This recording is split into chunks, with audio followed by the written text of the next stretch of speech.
Hello, my name is Anita Marth. I am a member of Lutheran Church of the Resurrection. I wish to share with you a true story which I pray will inspire you and give you hope.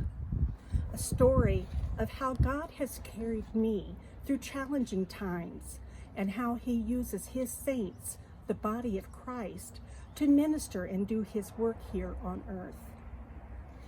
5 years ago, God got my attention and completely changed my life. My husband and I were involved in a small airplane accident in Redding. I was ejected 30 feet from the airplane into a ravine. I received substantial injuries resulting in traumatic brain injury syndrome, which forced me into disability retirement. During my recovery, I came across a medical report mentioning a lesion in my right breast, advising follow-up with mammogram and ultrasound. This led to my breast cancer diagnosis. 2 years later, my husband was diagnosed with oral cancer. Last year, I fell and broke my left arm.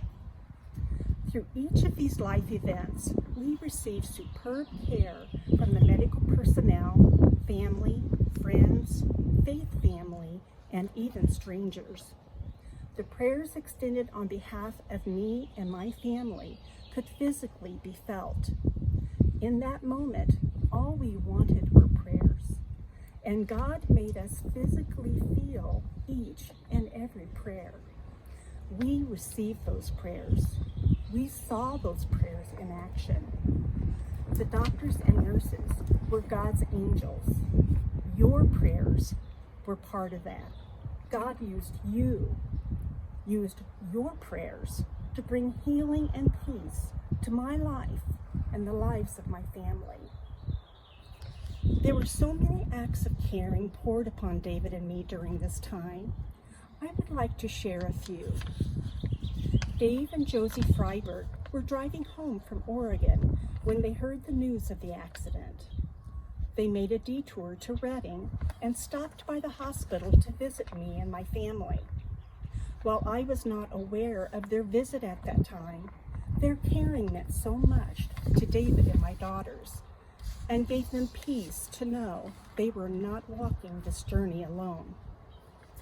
I received hospital visits from Sherry Woods and Jen Codina, two very dear friends, and David's airplane partners who offered tremendous support to him.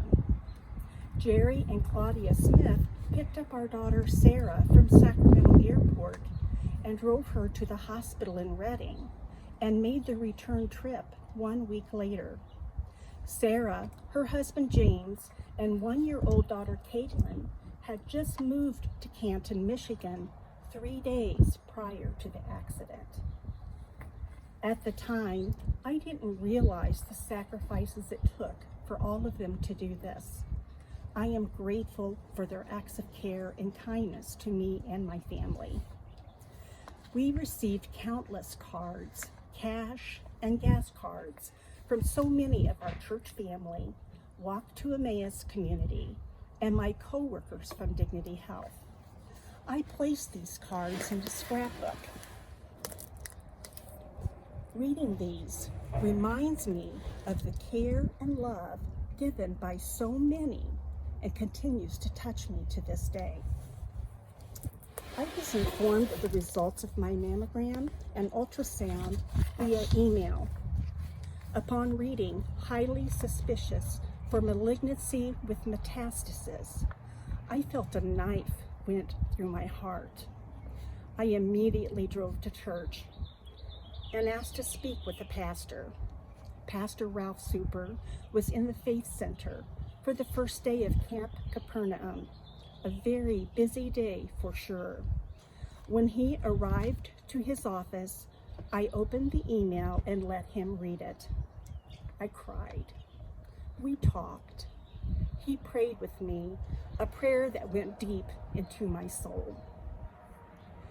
That same night, Sharon Blomquist came by our house to deliver her first encaustic art piece she had created titled Emergence.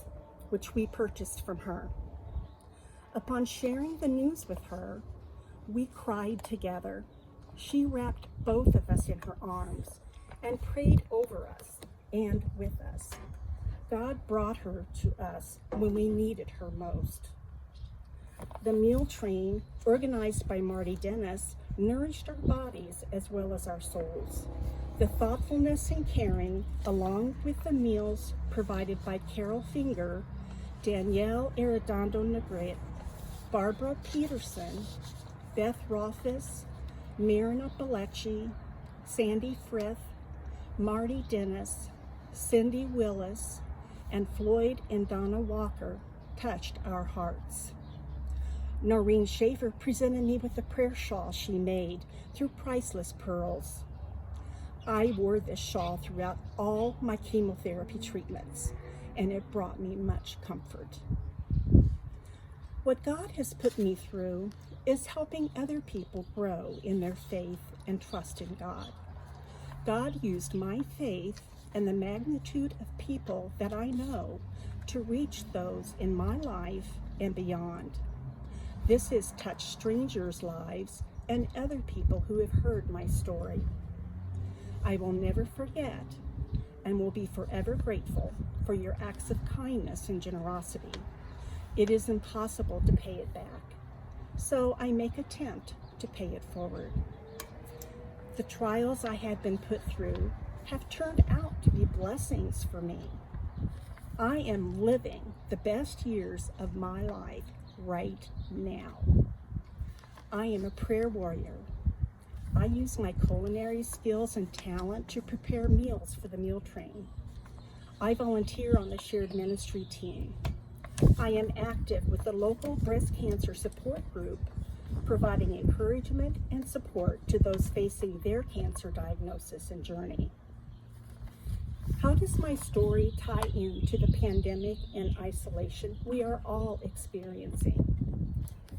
I can assure you, you are never alone. Jesus is walking with you.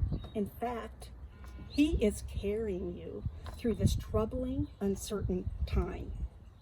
Reach out and take His hand. God has a purpose for you. I would like to take you back to this encaustic painting, Emergence, and share with you what this means to me. The white area underneath the red, I view as my old self, my former life as I knew it. The red area indicates the challenges I had been put through. Here, God burnished me to enhance me, then emerged me clean and into my new self that He created.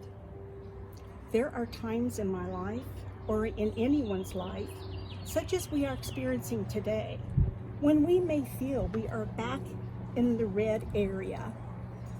Trust me, God is creating a new and better you, and will emerge you as a new and better person to go forward in life.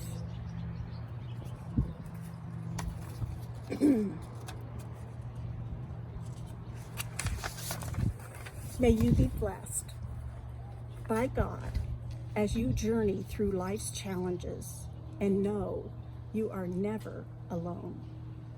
Thank you for listening.